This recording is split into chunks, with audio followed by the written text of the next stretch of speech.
Hello, नमस्कार, सलाम, राम राम आप सभी को। आशा करती हूँ आप लोग बिल्कुल ठीक होंगे, जहाँ भी होंगे सुरक्षित होंगे और अपनी फैमिली के साथ होंगे। बहुत ढेर सारा प्यार आप सभी को एंड वेलकम बैक टू आपके अपने चैनल में।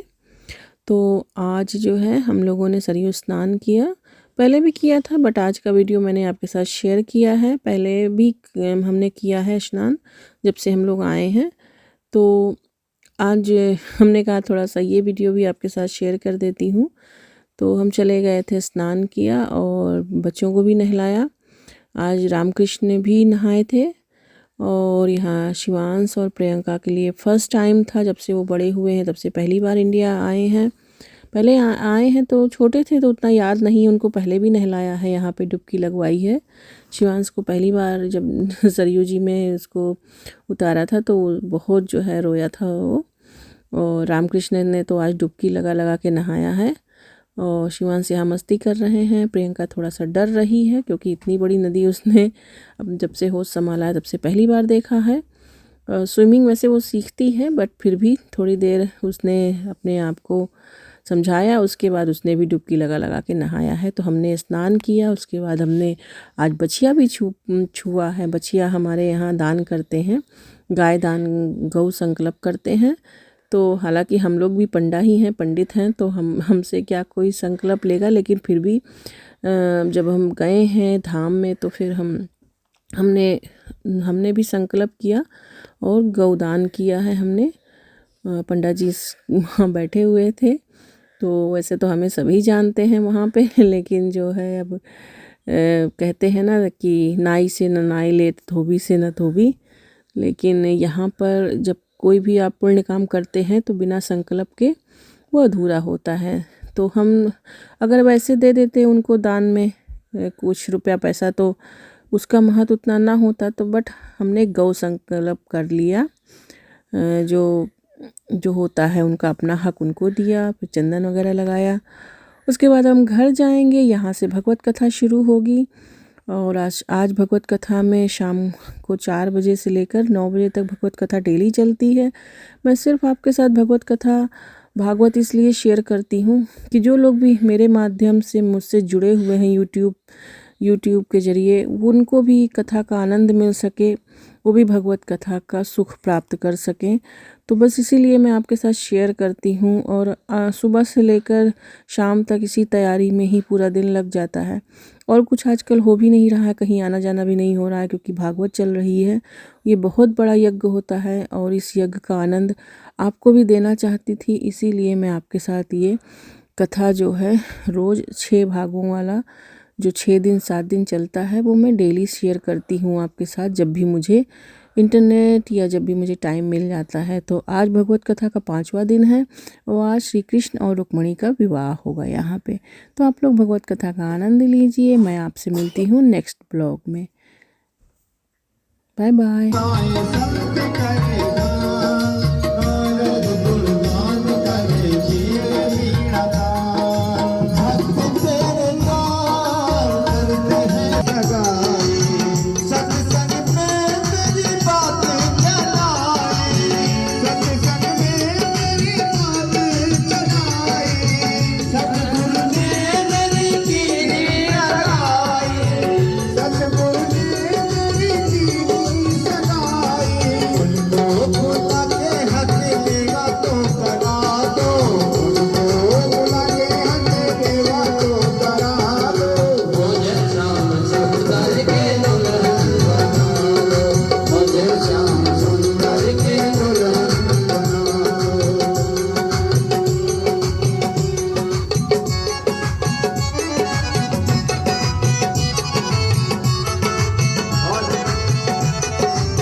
जा रहे हैं रुक्मिणी जी को अपहरण करने के लिए।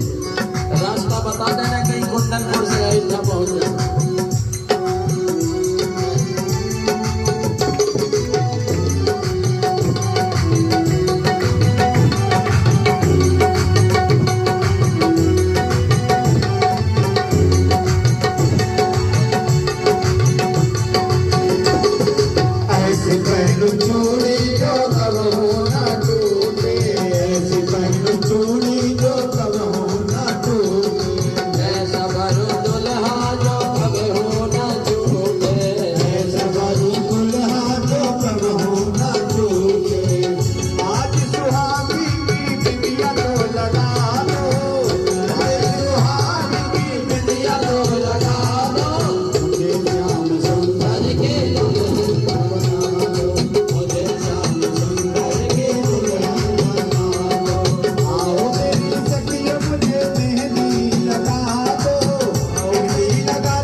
इधर शिशुपाल को डर था।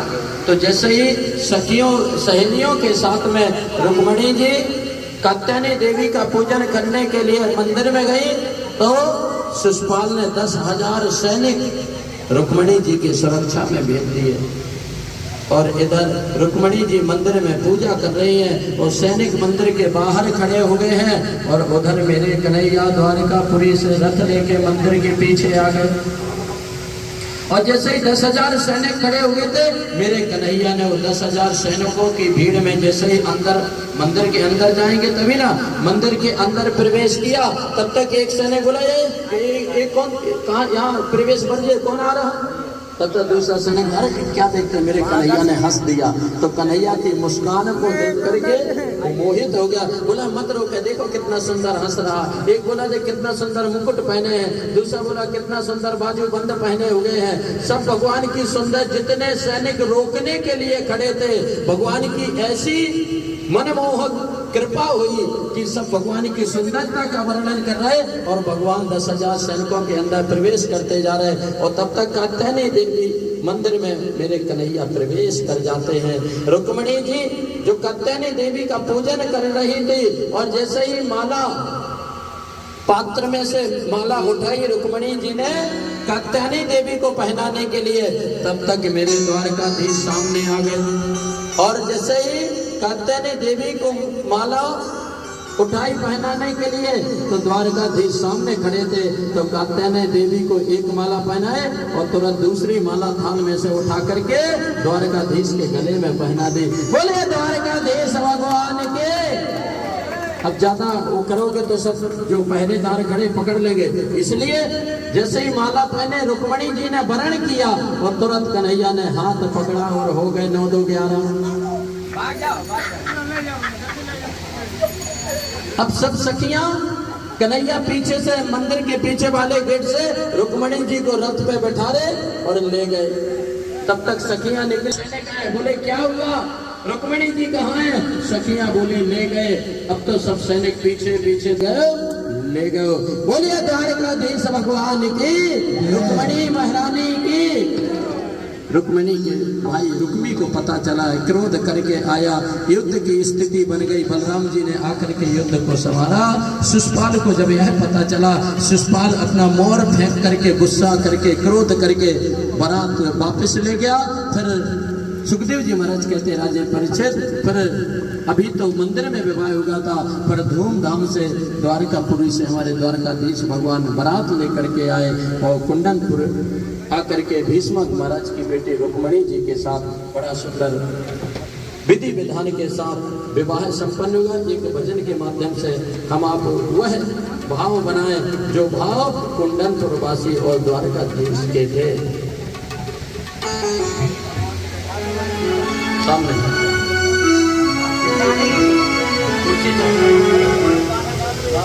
जय जय। हाँ, अब अच्छे से जयमाला हो जाए, क्योंकि अभी तो रुक्मणी जी ने द्वारकाधीश को वरण किया है, द्वारकाधीश ने नहीं, इसलिए अब जयमाला। एक भजन के माध्यम समय को देखते हुए और उसके पश्चात आरती।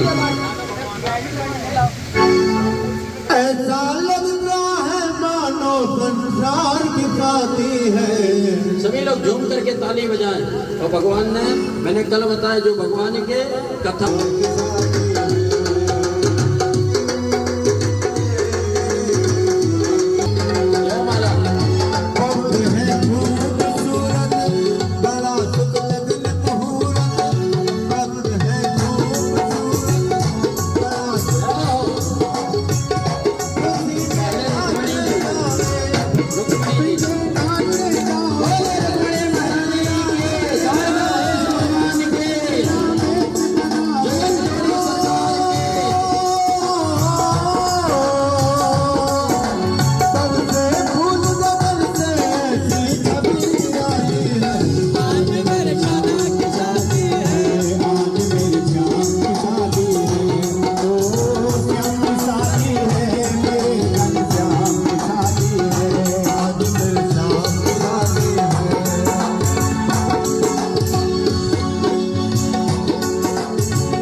माता मैंने भाई बंधु रुक्मणी जी को अपनी बहन या बेटी का भाव रखते हो, तो जिनको जो कन्यादान में भगवान के चरणों में कहा भी जाता है, तुलसी पंछी के पिए घटे सरखा नीर, दान दिए धन्ना घटे जो सहाय रघुवी। जिनको जो श्रद्धा सुमन अर्पित करना है करते जाएंगे, धीरे धीरे भजन का आनंद लेते रहेंगे।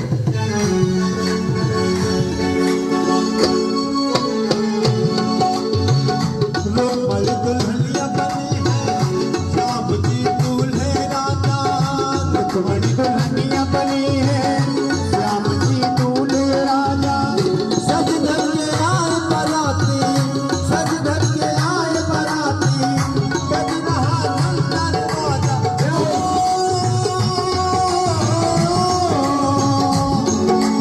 रुक्मणी जी का रूप निहारे कभी निराली है, आज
शिवम के पास है, शिवम के पास।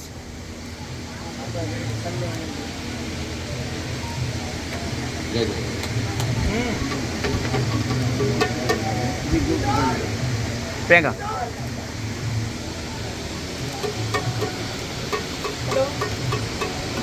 सारा संसार करेगा कर जोड़े, श्यामा तेरी आरती कन्हैया तेरी आरती। सारा संसार करेगा हाथ जोड़ के, श्यामा तेरी आरती कन्हैया तेरी आरती।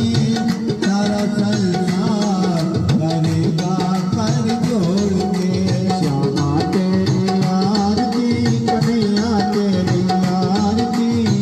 सारा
करेगा कर जोड़ के रामा तेरी आरती कन्हैया तेरी आरती सारा संसार करेगा कर जोड़ के करेगा कर जोड़ के करेगा कर जोड़ के अंजलेन श्रीकरणम पुष्पै देवादिवंदनम आरोग्यार्थे